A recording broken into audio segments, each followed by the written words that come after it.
Hello everyone, I am going to discuss about the chapter light. Hope you are all doing great.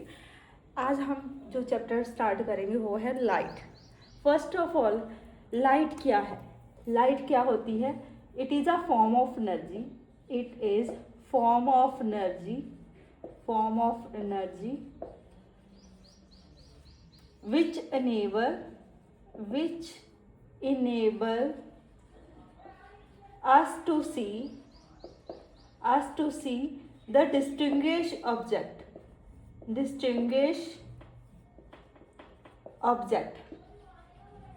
उसे हम क्या बोलते हैं? Light.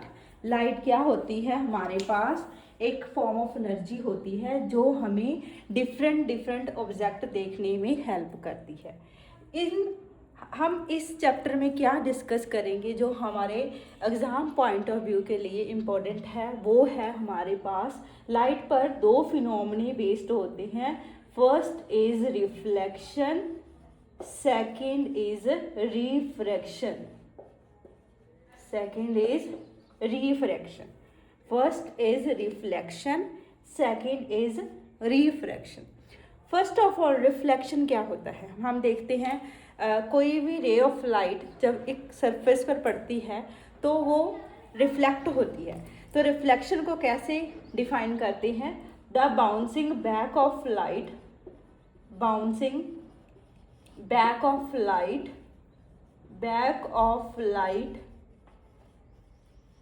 in the same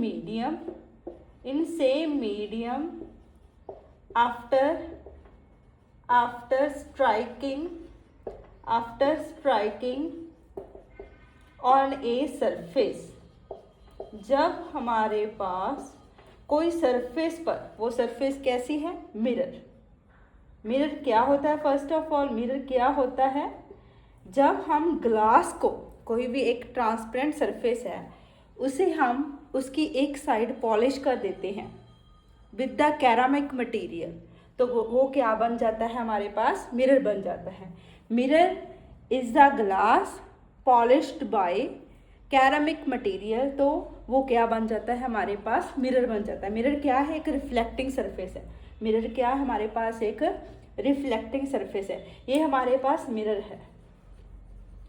mirror, इसको हम ये लाइनों से डिनोट करते हैं. ये रिफ्लेक्टिंग सरफेस रिप्रेजेंट करती है. दूसरी सरफेस क्या है हमारे पास? Reflecting surface. This is the reflecting surface. ये हमारे पास क्या है? Reflecting surface. जब हमारे पास कोई भी लाइट आएगी, ये हमारे पास लाइट इंसिडेंट हुई है और यहाँ पे हमारे पास जब मिरर पर स्ट्राइक होगी तो ये क्या होगी? हमारे पास रिफ्लेक्ट होगी. ये जो रे ऑफ लाइट इनकमिंग होती है उसे हम बोलते हैं इंसिडेंट रे. जो मिरर पर स्ट्राइक करके वापस चल जाती है उसे हम बोलते हैं रिफ्लेक्टेड रे. ठीक है. जो हम इंसिडेंट रे और रिफ्लेक्टेड रे को सेपरेट करती है उसे हम बोलते हैं normal. This is the normal. यहाँ पर एंगल होता है इंसिडेंस एंगल, यहाँ पर एंगल होता है रिफ्लेक्टेड एंगल. कैसे डिफाइन करते हैं? द एंगल ऑफ इंसिडेंस कैसे डिफाइन करेंगे? The angle between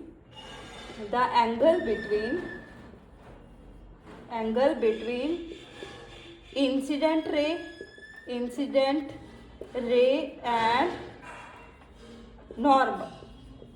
Incident ray and normal is called incident angle. This is the angle of incident denoted by angle I. It is denoted by angle I. And second is angle of reflection, angle R, smaller. Angle of reflection कैसे define करेंगे? The angle between normal and reflected रे. जो इन दोनों raise के बीचकार में angle है, angle r, normal and reflected ray. The angle between normal and reflected ray. That angle is called angle of reflection. Next हमारे पास है लॉज ऑफ रिफ्लेक्शन. लॉज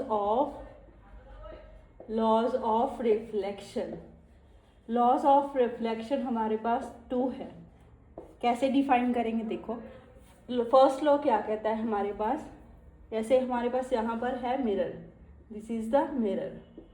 यहाँ पे इंसिडेंट रे आई सम एंगल पर reflect होगी, that is called incident ray. This is incident ray and this is reflected ray. This is reflected ray and this is normal. This is normal. Incident ray, normal and reflected ray. First law क्या कहता है, जितने angle पर ये light incident होगी उतने ही angle पर ये रिफ्लेक्ट होगी. फर्स्ट लॉ क्या बताता है हमारे पास, जितने एंगल पर इंसिडेंट होगी उतना ही क्या होगा हमारे पास एंगल ऑफ रिफ्लेक्शन होगा. इसको हम रिप्रेजेंट करते हैं आई से, इनसे हम रिप्रेजेंट करते हैं आर से. According to first law of reflection, angle of incidence is equals to angle of reflection. According to first law, angle of incidence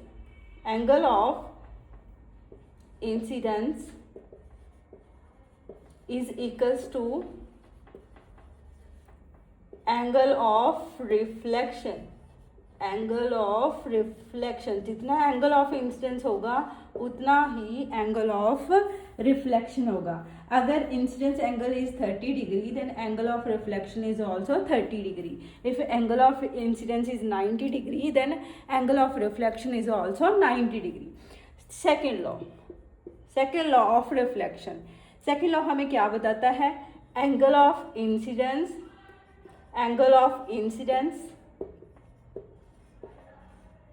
normal and reflected. Angle of incidence normal and angle of reflected ray यहाँ पे हमारे पास लिखो incident ray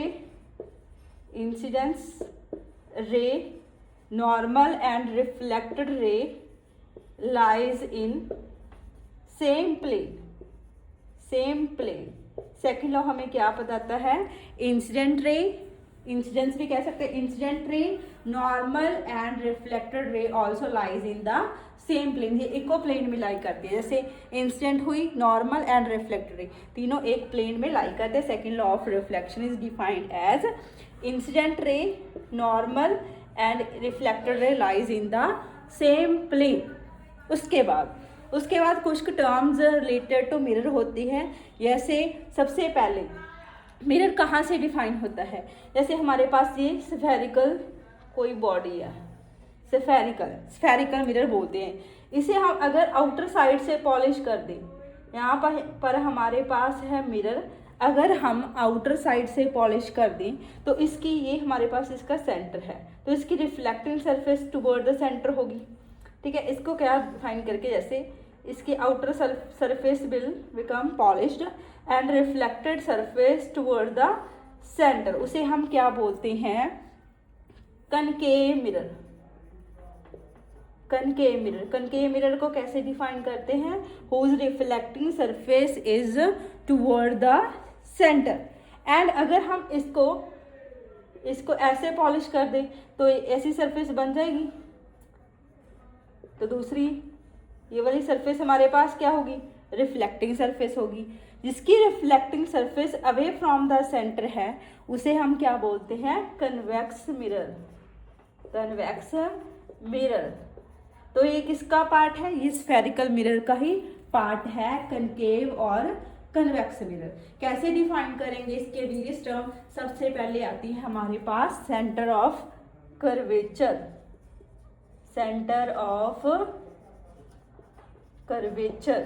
ये हमारे पास जो सी है इसे हम डिफाइन करते हैं सेंटर ऑफ कर्वेचर. ठीक है। सेंटर ऑफ कर्वेचर को हम कैसे डिफाइन करेंगे? सेंटर ऑफ कर्वेचर, जैसे हमारे पास ये स्फीयर है, स्फीयर का सेंटर ही है, तो centre of curvature is the centre of sphere. Centre of curvature को कैसे डिफाइन करेंगे?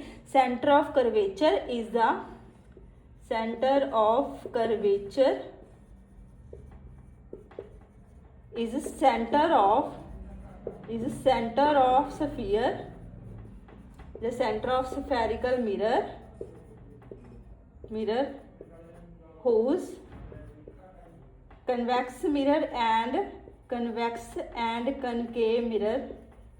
concave mirror are part, जिसके द्वारा ही हम कनकेव और कन्वेक्स को ड्रॉ करते हैं, बनाते हैं, उसे हम क्या बोलते हैं? Centre of curvature. Centre of curvature क्या होता है? Centre of curvature is centre of spherical mirror whose convex mirror and concave mirror are the part। ठीक है, इसे हम बोलते हैं सेंटर ऑफ कर्वेचर। उसके बाद आता है हमारे पास रेडियस ऑफ कर्वेचर। ठीक है, सेकंड पार्ट आता है रेडियस। सेकंड टर्म हमारे पास आती है radius of curvature. Radius of curvature, radius of curvature को कैसे डिफाइन करेंगे? जैसे हमारे पास ये भी रेडियस है, किसका रेडियस है? स्फीयर का रेडियस है, तो इसे हम कैसे डिफाइन करेंगे? Radius of curvature is the radius, यहाँ पे लिखा था सेंटर, यहाँ पे हमारे पास क्या आ जाएगा? रेडियस आ जाएगा। कैसे डिफाइन करेंगे? Radius of curvature is the radius of spherical mirror whose convex and concave mirror are the part. ठीक है, सिंपली बस radius of curvature is the radius of spherical mirror whose convex and concave mirror are the part। ठीक है, जिससे हम क्या draw करा, क्या बनाया है? मिरर बनाए हैं। कौन कौन से? कनकेव और कन्वेक्स मिरर। किससे बड़ी है? स्फेरिकल से बड़ी है। ठीक है, उसको कट किया तभी तो कनकेव और कन्वेक्स मिरर बने। ठीक है, ये कुछ टर्म्स ही किसके साथ रिलेटेड? स्फेरिकल मिरर के साथ रिलेटेड। इसके बाद हम करेंगे पोल। उसके बाद हमारी टर्म आती है पोल।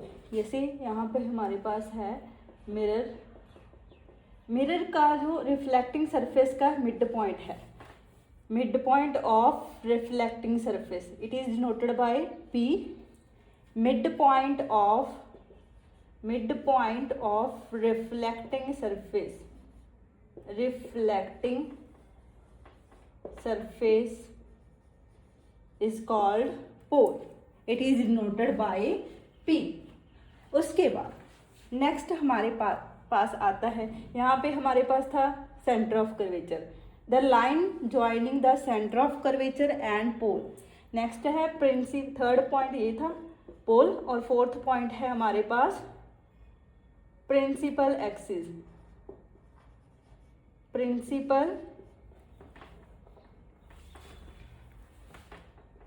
Principal axis, the line joining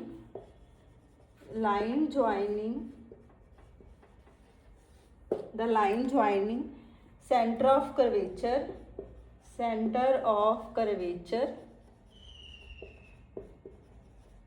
and pole।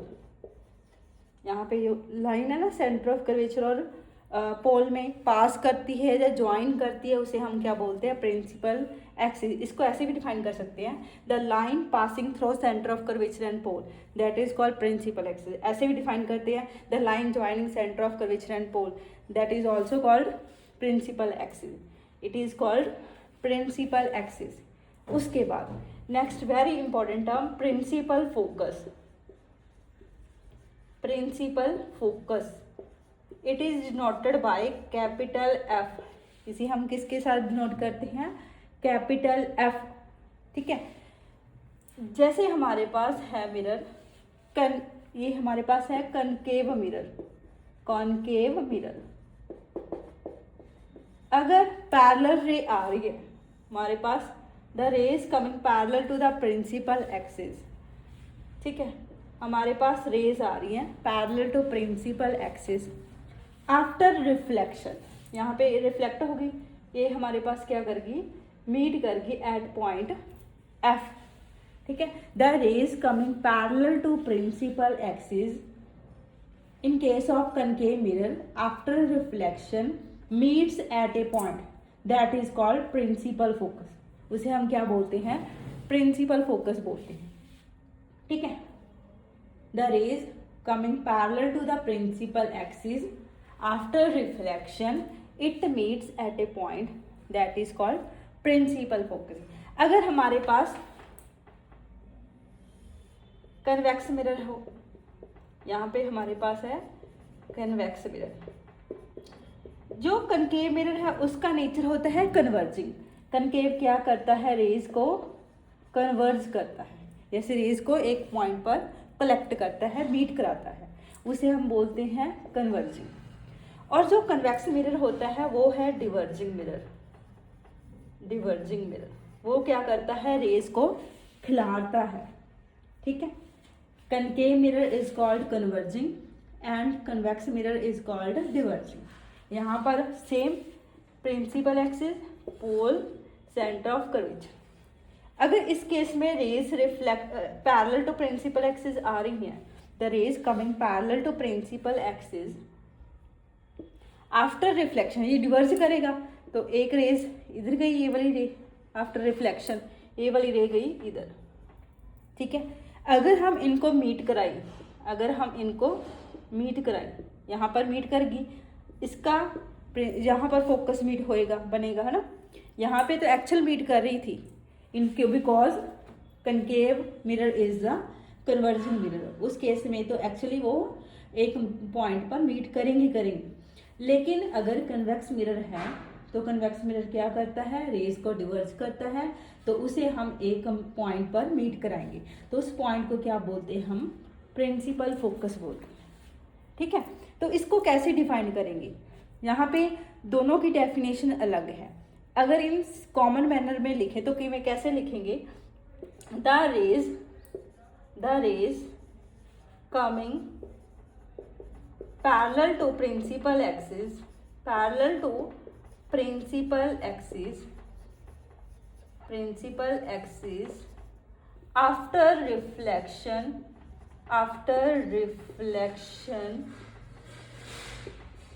it appears, after reflection it meets or appears to meet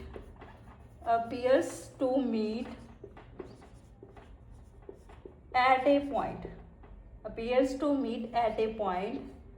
that is called principal focus। उसे हम क्या बोलते हैं, प्रिंसिपल फोकस बोलते हैं।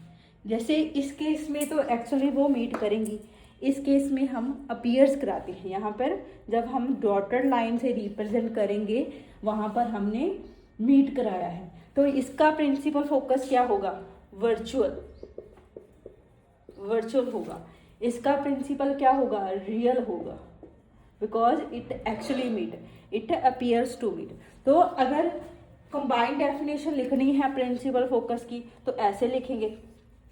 अगर हमने ओनली कनकेव मिरर के लिए लिखनी है तो वहाँ पर क्या लिखेंगे, the rays coming parallel to principal axis after reflection it meets, that is called meet at a point. वहाँ पर अपीयर्स टू मीट नहीं लिखेंगे, क्योंकि अपीयर्स टू मीट का केस कौन सा है, कन्वेक्स मिरर का केस है। अगर कन्वेक्स मिरर में आएगा तो उस केस में हम इट मीट्स नहीं लिखेंगे, क्या लिखेंगे, the rays coming parallel to principal axis after reflection it meets, actually meet in case of concave, but जब हम लिखेंगे कन्वेक्स मिरर का case, the rays coming parallel to principal axis after reflection it appears to meet, उस case में हम meets actually meets नहीं लिखेंगे। Hope you understand it. ठीक है, नेक्स्ट हमारे पास है फोकल लेंथ। नेक्स्ट हमारे पास है फोकल लेंथ। ये हमारे पास फिफ्थ टर्म था। और जो एफ होता है, यहाँ पर लिखो, इसको हम डिनोट करते हैं small f c. Principal focus को डिनोट करते हैं कैपिटल एफ और फोकल लेंथ को डिनोट करते हैं स्मॉल एफ सी। तो कैसे डिफाइन करते हैं, जो हमारे पास फोकल लेंथ है, the distance between focus and pole, the distance between focus and pole is called focal length. उसे हम क्या बोलते हैं, फोकल लेंथ बोलते हैं। the distance between focus and principal focus and pole is called focal length, called focal length. इसकी जो value होती है एफ, ये होता है हमारे पास r/2। r क्या है? Radius of curvature. Focal length is equals to r/2। इस केस में हमारे पास एक न्यूमेरिकल भी आता है जो इम्पोर्टेंट है। If we have radius of curvature is 30 centimetre, तो फोकल लेंथ क्या होगी? अगर रेडियस ऑफ कर्वेचर हमारे पास है 30 सेंटीमीटर, तो हमारे पास फोकल लेंथ क्या होगी? तो फोकल लेंथ होगी 15 सेंटीमीटर। तो ऐसे हम फोकल लेंथ को निकाल सकते हैं। ठीक है, फोकल लेंथ निकालने का फॉर्मूला है हमारे पास F is equals to r/2। r क्या है? Radius of curvature. अगर हमारे पास रेडियस ऑफ कर्वेचर गिवन हो तो फोकल लेंथ निकाल सकते हैं। अगर हमारे पास फोकल लेंथ गिवन है तो रेडियस ऑफ कर्वेचर निकाल सकते हैं। तो रेडियस ऑफ कर्वेचर का क्या फॉर्मूला होगा? यहाँ से अगर तो रेडियस ऑफ कर्वेचर गिवन है तो फोकल लेंथ ऐसे निकालेंगे। अगर रेडियस ऑफ कर्वेचर निकालना हो तो 2f, r is equals to 2 times of focal length. r is equals to 2 times of focal length. ठीक है, these terms are related to mirror. सबसे पहले क्या किया? सेंटर ऑफ कर्वेचर, उसके बाद रेडियस ऑफ कर्वेचर, उसके बाद पोल क्या होता है हमारे पास? Mid point of reflecting surface, उसके बाद प्रिंसिपल एक्सिस। ठीक है, principal axis the line joining the centre of curvature and pole. उसके बाद है हमारे पास प्रिंसिपल फोकस। ठीक है, प्रिंसिपल फोकस क्या होता है? The rays coming parallel to principal axis after reflection it meets और अपीयर्स टू मीट। नेक्स्ट है focal length, the distance between focus and pole. The distance between principal focus and pole is called focal length. The f is equals to r/2. If r is 30 centimeter, then focal length will be 15 centimeter. ठीक है, ऐसे हम radius of curvature से focal length निकाल सकते हैं. These are the term which is very important for point for exam. ठीक है.